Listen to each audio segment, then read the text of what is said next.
Tarawih ini sebenarnya artinya raha, santai. Orang Arab mengatakan tarawih atau raha sama, artinya lagi santai. Sebenarnya tarawih, tahajud, qiyamul lail, qiyamul Ramadan sama saja, beda istilah. Jadi sebenarnya itu tahajud yang dimajukan.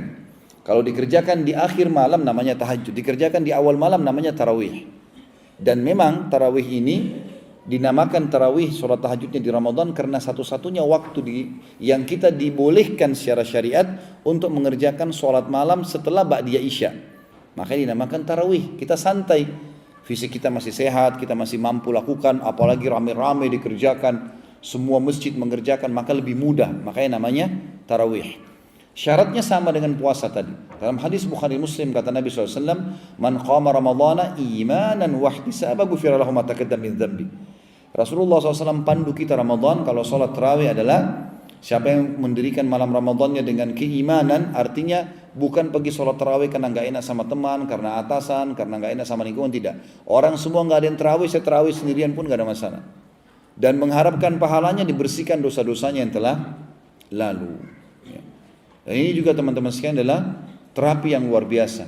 Bagaimana minimal orang-orang yang tidak pernah tahajud selama setahun, minimal di Ramadan tercatat buku amalnya punya sholat tarawih, punya sholat tahajud. Karena ini sholat yang luar biasa. Aisyah mengatakan dalam hadis Bukhari, janganlah pernah kalian tinggalkan tahajud karena Rasulullah SAW tidak pernah meninggalkannya. Di Ramadan atau di luar Ramadan. Ini garis penting, ini poin penting harus kita ketahui. Dan para ulama salaf, para sahabat dan tabi'in menjadikan malam adalah malam hari dengan tahajudnya adalah sesuatu yang paling mereka rindukan. Sampai seseorang antara mereka pada saat bekerja berkata, semangatlah wahai jiwa, karena sebentar lagi malam hari tiba kau akan bertemu dengan Tuhanmu. Karena kita akan munajat. Pada saat subhanallah tahun lalu saya diundang ke Qatar ini, sempat kami diundang ke Istana Raja dan salaman sama Raja, gitu kan. Kemudian saya sempat waktu itu berpikir akan saya ceritakan ke jemaah di Indonesia kalau sempat ke Qatar dan salaman sama Raja.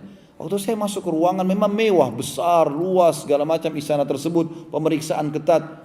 Rajanya pun dengan pakaian, dengan gagah dan seterusnya salaman. Setelah itu selesai, orang makan selesai. Lalu saya berpikir, apa manfaatnya saya ketemu Raja ini?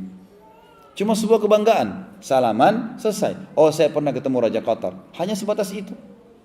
Waktu Raja Salman datang ke Indonesia, sempat banyak beberapa dai ketemu. Ada beberapa jemaah tanya saya, Ustaz Khalid tidak ketemu Raja Salman. Saya bilang, saya alhamdulillah ketemu Raja tiap hari. Mereka kaget, tiap hari? Kan Raja Salman cuma berapa hari di Jakarta. Saya bilang, bukan Raja ini, Malikul Mulk, Raja yang sebenarnya, ya, Allah subhanahu wa ta'ala. Kenapa kita nggak sadar teman-teman?